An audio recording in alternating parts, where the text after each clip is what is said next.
Did you know that a spoonful of mayonnaise can revolutionize your scrambled eggs? And you've been doing it wrong all along? These 30 almost forgotten kitchen hacks from our grandmas are not only ingenious, they save you time, rescue failed dishes, and turn everyday meals into real highlights. Stay tuned, because hack number 12 will be one you'll use from now on. If you don't want to miss any of these brilliant kitchen hacks and want to cook like Grandma, only smarter, then subscribe to the channel now. And now, have fun with the hacks that will change your kitchen forever. Keep cakes moist with apple pieces. Grandma always kept half an apple under the cake lid. An apple ensured that the cake stayed as moist as if it were freshly baked, even days later. The hack is simple, yet brilliant.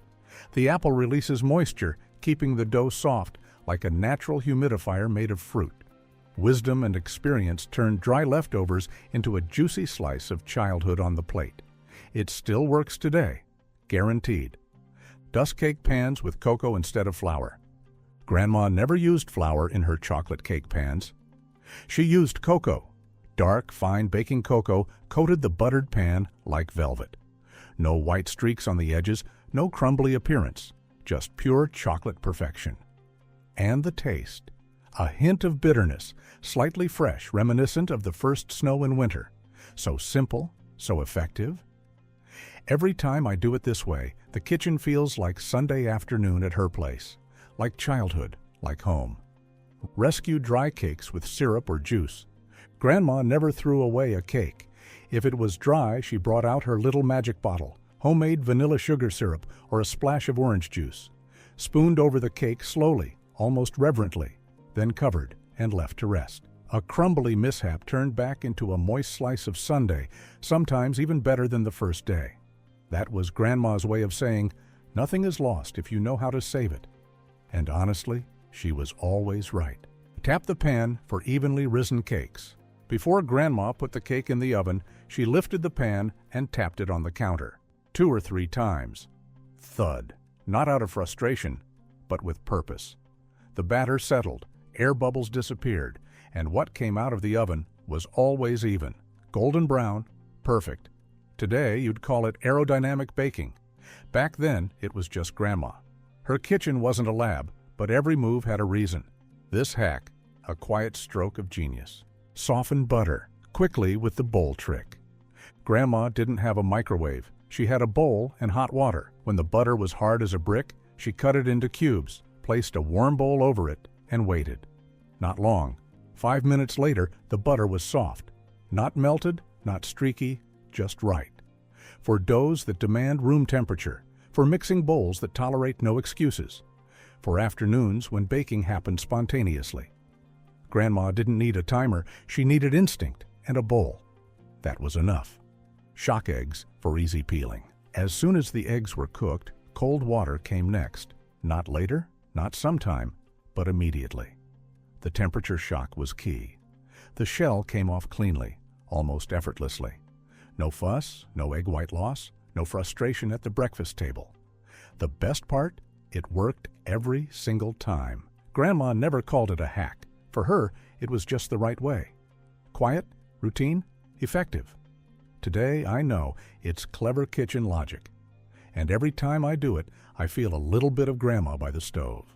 Creamier scrambled eggs with a spoonful of mayonnaise. Scrambled eggs like a warm hug. Soft, creamy, velvety. The secret? A spoonful of mayonnaise. Sounds odd, but it works brilliantly. Mayo brings fat and emulsifiers, preventing the eggs from drying out and making them silky smooth. No comparison to the usual pan-scraped mess. Grandma didn't know this hack, but she would have loved it. Because it's simple. Because the result tastes like you took extra time, even when mornings are rushed. That's how the day starts soft and good. Ice cube and burger patties for juicy meat. An ice cube in a burger patty sounds like a mistake, but it's a stroke of genius. As the patty cooks, the ice melts, slowly, quietly, at just the right time. This keeps the meat juicy, tender, almost buttery. No comparison to dry, overcooked lumps from the pan. Grandma might have laughed at this hack until the first bite. Then she'd have nodded and said, "Smart. Sometimes the good stuff is where you least expect it. In the core, in the details." in the ice. Rescue oversalted dishes with a raw potato. Too much salt and the dish was saved. Grandma took a raw potato, cut it into chunks, and placed it in the pot. After a few minutes, it absorbed the salt. Simple, effective, as if it were obvious. The soup tasted balanced again, familiar, comforting. It was her plan B that always worked. I do it the same way today, because it's straightforward, because it works, and because I can almost hear Grandma humming softly in the kitchen while it simmers. Soften raw onions by soaking in cold water. Grandma never tossed raw onions into a salad just like that. First, she soaked them in cold water. 10 minutes, then drained. Done. The sharpness was noticeably milder, the flavor soft and rounded. Just right for a salad that suddenly tasted better. I do it the same way today, knowing why. Because Grandma knew good food doesn't need to shout. Sometimes a quiet hack makes everything balanced. Clear, delightful. Soy sauce in chocolate desserts for more flavor. A dash of soy sauce in chocolate cake sounds crazy, but it makes sense. The slight saltiness adds depth, lifts the sweetness, makes the chocolate taste darker, richer, more mature. Just half a teaspoon, that's all it takes. The effect is subtle but noticeable, like hearing a familiar song in a new key. Grandma might have raised an eyebrow, but she'd have tried it, and then quietly smiled with that look that says, "Huh, learned something new." That's what it's about. Curiosity, courage, flavor. Toast, spices for intense aroma. When Grandma toasted spices in the pan, the whole house smelled like Sunday. Cumin, coriander, a pinch of curry, dry roasted, not burned. Just heat, a wooden spoon, and patience. The aroma unfolded quietly, then intensely. Warm, deep, real. Added to the dish, everything tasted fuller, rounder, more alive, like someone turned on the light. I still do it the same way, not out of nostalgia, but because it tastes better. Because Grandma was right. And because flavor is memory, in spoonfuls. Great cold butter for flaky, airy dough. Grandma never melted butter. She grated it, cold, almost frozen, straight into the flour. Every flake a promise of crispiness. During baking, it melted quietly between the layers, lifting the dough effortlessly. Flaky, airy, golden. Warm hands only got in the way. Her apple turnovers crinkled like autumn sun when you bit into them. I never forgot that. And every time I reach for the grater, I know this is how it's done. This is how it should be. Freeze mozzarella for easier grating. Grating mozzarella is a small disaster. Soft, slippery, stubborn. Unless you put it in the freezer for 30 minutes. Then it grates like Parmesan. Light even. Effortless. Grandma didn't know mozzarella, but she'd have understood this hack instantly. Because it's simple, because it's logical, and because it shows that good food doesn't need to be complicated, just smart. Cover lasagna to keep it evenly cooked and juicy. Grandma's lasagna always had that golden glow. Not burnt, not pale, just right. Her trick was simple. First, cover with foil to let the inside soften, the sauce meld, and the cheese not burn too soon. Near the end, she removed the foil to let it crisp up, brown and shine. I stood by, delighted, drooling. And every time I thought, so fine. It's about patience and care, layer by layer, wrapped like a gift that shines at the end. Baking powder on chicken skin for extra crispy results. When Grandma pulled her chicken from the oven, there was that sound, crisp when cutting, crackling when biting. Her skin wasn't by chance. She mixed a bit of baking powder with salt, rubbed it gently into the skin, and let it rest in the fridge for hours, patiently. During cooking, moisture turned to browning, skin to a golden crust. Crunchy outside, juicy inside. I tried it later and understood. You don't need to be loud to make an impression. Sometimes a quiet crackle and a clever hack are enough. Add an egg yolk to mashed potatoes for silky, juicy creaminess. Grandma's mashed potatoes were soft, silky, quietly perfect. At the very end, she added an egg yolk, gently with care. It bound butter, milk, and warmth into something rounded, complete. I didn't understand it. I just tasted it. Today, I stir the same way, and I know this isn't a hack from a book. It's a memory, served with a spoon. Caramelize onions faster with a pinch of baking soda. Grandma's onions weren't a fluke. They were a promise. Deep brown, soft, sweet, and effortlessly melted. Her trick was a pinch of baking soda, added at the start, quietly sprinkled. Suddenly, everything went faster. The onions softened, took their time, turned golden as if lit from within.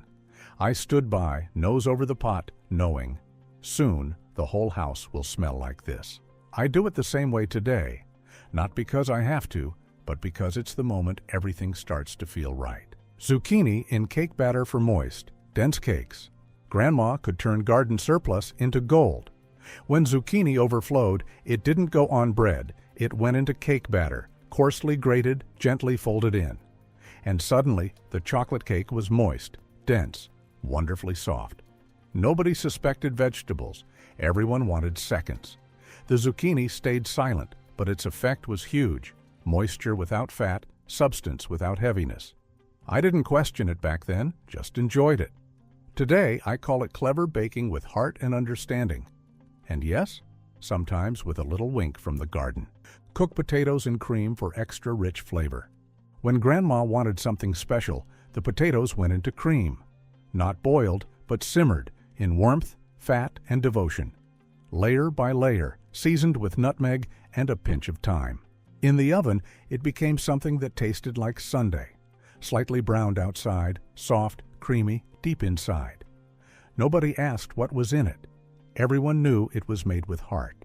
I remember the aroma slowly filling the kitchen, and how quiet it got when the first spoonful hit the plate. Silica gel packets in baked goods for lasting crispness. Grandma's cookie jar had a secret, not just butter, vanilla, and sugar. There was something invisible inside. Today, I know it's silica gel. A small packet, quiet and unassuming, absorbing moisture before it reached the baked goods.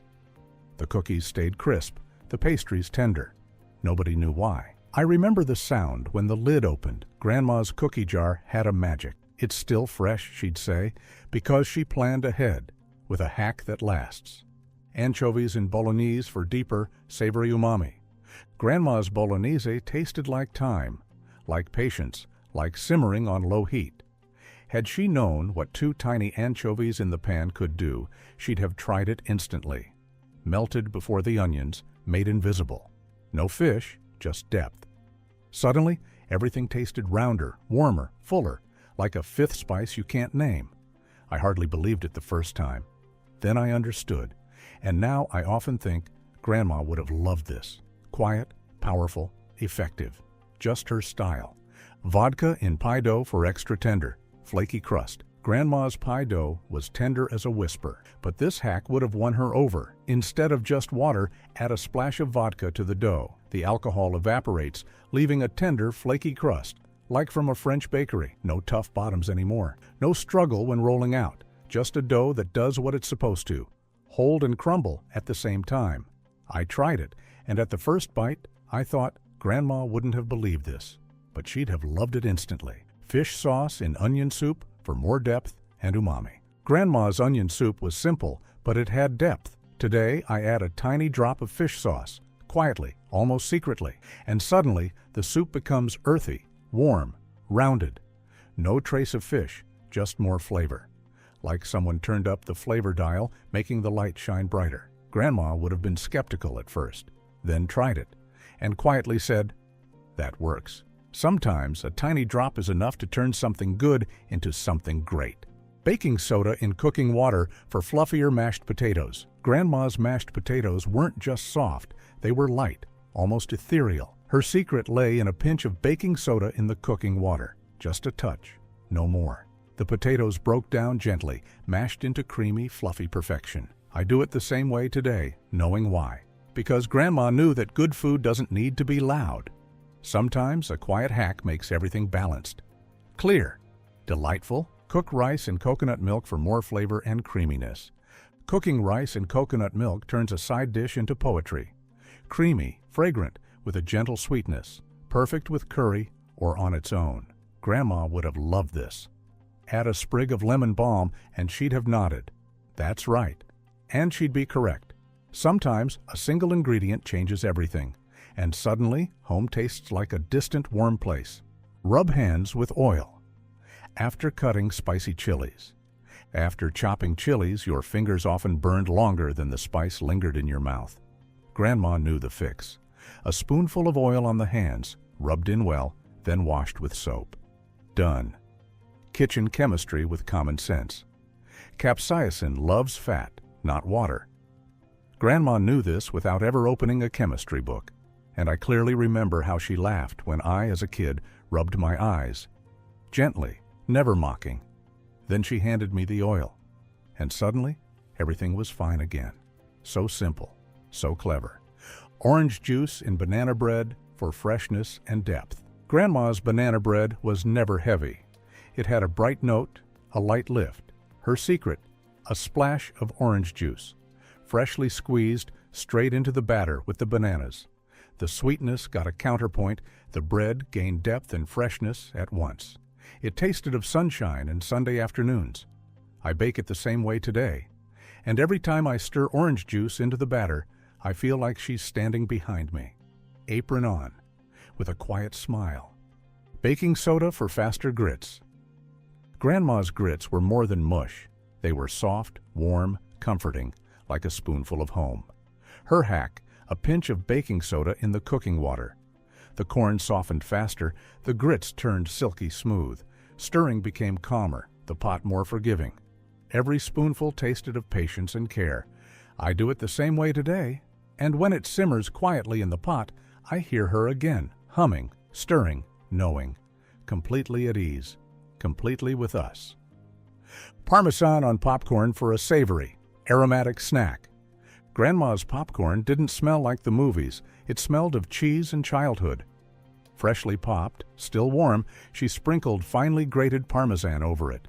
It melted slightly, clung to every kernel, seasoned each bite. A pinch of pepper, maybe rosemary. The movie was secondary. The flavor took center stage. And I remember exactly. Wooden bowls, blankets, and that quiet content crunching. If you enjoyed these little kitchen wonders, leave a subscription and give us a thumbs up. That way, you won't miss any of the hacks that used to be second nature and can be rediscovered today. Share your favorite grandma hack in the comments. We're reading along and cooking on. Honestly, simply, together.